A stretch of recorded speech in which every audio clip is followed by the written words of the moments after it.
ဒါကတော့ခွေးပါခွေးတော့မှခွေးစစ်စစ်ရေမရောပါဘူးကျော်ရီအမြဲတမ်းမြင်နေတွေ့နေရပြီးတော့အတူတူနေထိုင်နေတဲ့လမ်းမေးခွေးကောင်ရဲ့အပေါ်အားတွေကိုဒီနေ့မှာတော့ဖြစ်ကြည့်မှာပဲဖြစ်ပါတယ်ကောင်းမှာခွေးရောများစွာရှိပြီးတော့ခွေးတွေရဲ့80ရာခိုင်နှုန်းကလမ်းမေးခွေးတွေပဲဖြစ်ပါတယ်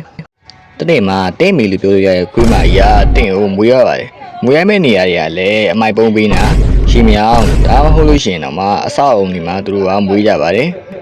တဲ့မေကခွင်းကားမှာပေါက်ပြီးတော့တင်းရတော့အဲ့ဒီကအထီးလေးပါတဲ့မေကမွေးဝဲဆိုတာနဲ့ nutrition လို့ခေါ်တဲ့အာဟာရပြည့်ဝတဲ့တန်ကြောင့်တင်းတို့တွေလည်းအားနည်းနေတတ်ပါတယ်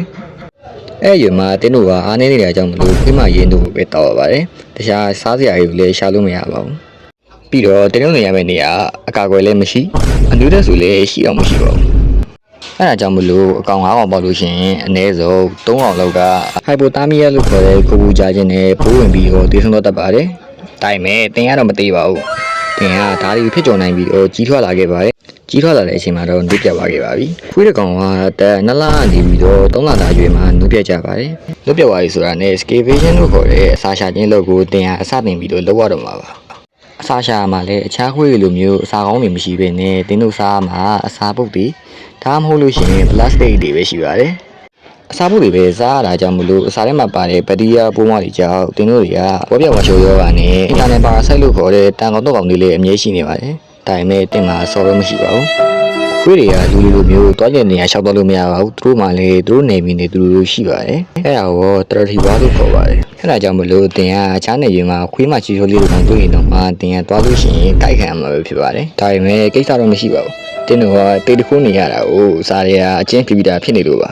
ဒီရမှာပါပူဗီယက်လို့ခေါ်တဲ့ virus ပိုးတွေကတင်းတို့ကိုအသေးပြောင်များဆုံးပါပဲအဲ့ဒါနဲ့ပဲတင်းတက်က3နှစ်ကနေပြီးတော့9နှစ်လောက်ထိရောက်လာပါပြီအဲ့အချိန်မှာအခက်အခဲဆုံးကတော့လူတွေရဲ့မုန်းသိမှုပါပဲလူတွေကအတင်းရေးကတင်းကိုမုန်းနေလူမျိုးပဲတော်တော်လေးကိုတင်းကိုမုန်းနေရပါအဲ့အပြင်တင်းတို့ကတကူတန်ရှင်းမှုမရှိတာကြောင့်ဒီရမှာတော့ဒီမိုနယ်လေး match လို့ခေါ်တဲ့ဝဲနာကြီးလေတင်းတို့ကဖြစ်တတ်ပါတယ်အယောဂတွေကြောင့်ရေပြားတွေပေါက်ပြေးပြီးတော့လေတင်းတို့တွေကအမွှေးတွေလည်းကျွတ်တတ်ပါတယ်ထောင်မျိုးတွေကယွံပြီးတော့ခင်းနဲ့ပေါက်တာ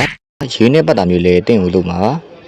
လူတွေကြောင့်လေခွေးတွေရဲ့80ရာခိုင်နှုန်းကတေးကြပါတယ်ဒါတွေဖက်ကြွယ်ဆိုလို့ရှိရင်တော့တင်ရမေးလိုက်တဲ့ຢာတီကိုရောက်သွားပါပြီအဲ့အချိန်မှာတင်ရခွေးမတွေရဲ့ဖင်ကိုလိုက်နှမ်းရမှာပါလိုက်နှမ်းတဲ့နေရာမှာလေမနှမ်းတက်လို့ရှိရင်လေတင်ရကြိုက်ခံရတတ်ပါတယ်တင်ရခွေးမတွေအားလုံးကိုလိုက်နှမ်းပြီးတော့ထန်နေတဲ့ခွေးမစီမှာထွက်တဲ့အနံ့ကိုလိုက်ခံရမှာပါတင်ရခွေးမောက်တူလို့ရှိရင်တော့တင်အောင်မြင်သွားပါပြီအခုဆိုရင်တင်မှာစော်တယောက်ဖက်တင်သွားပါပြီလမ်းမေးခွေးတွေကအိမ်မေးခွေးတွေဆက်လို့ရှိရင်အစာပေါင်း90လောက်ပူပြီးတော့တေးကြပါတယ်ဘာလို့တေးရလဲဆိုလို့ရှိရင် chronic pain လို့ခေါ်တဲ့အစာမမှန်ခြင်းယောဂမခုရတာကြောင့်တင်းတို့တွေကအတက်ကြီးလာတဲ့အများသေးကြပါတယ်အဲ့အပြင် rosidant နဲ့ baby လို့ခေါ်တဲ့အရာနှစ်ခုလည်းတင်းတို့ကဖျက်ကြရပါတယ်အမြင်အောင်နဲ့အချားအယုံယွန်နေတာကြောင့်တင်းတို့တွေရဲ့40ရာခိုင်နှုန်းကအဆီဒန့်ဖြစ်ပြီးတော့သေးကြပါတယ်ကန်ဆိုရင် baby လို့ခေါ်တဲ့ခွေးပင်ယောဂတွေကူးဆက်ပြီးတော့အုံနောက်ကျော်အယုံတွေပြက်ပြီးတော့တင်းတို့တွေကထပ်ပြီးတော့တည်နိုင်ပါသေးတယ်ဒါပေမဲ့တင်းကအဆီဒန့်ကြောင့်တေးသွားခဲ့ပါပြီဒါကတော့ခွေးတစ်ကောင်ရဲ့ပွားပါပဲသူတွေကခွေးတွေကိုရိုက်နှက်ခြင်းရလဲမကောင်းတဲ့အပြုမှုပါဒါကြောင့်ခွေးတွေကိုမရိုက်နှက်ချဖို့လည်းမြစ်တာခံရပါတယ်ဒီလိုလေးကိုဆုံးဖြတ်ကြည့်ရတဲ့ကျေးဇူးတင်ပါတယ်နောက်ထပ်ဘာကုန်နေသိမ်းအောင်လဲဆိုတော့လေကုန်းဝါကြီးခဲ့ပြီးရော channel ကိုလည်း like ဆွဲလို့ကြဖို့လည်းမမေ့ပါနဲ့အားလုံးပဲဘိုင်ပါ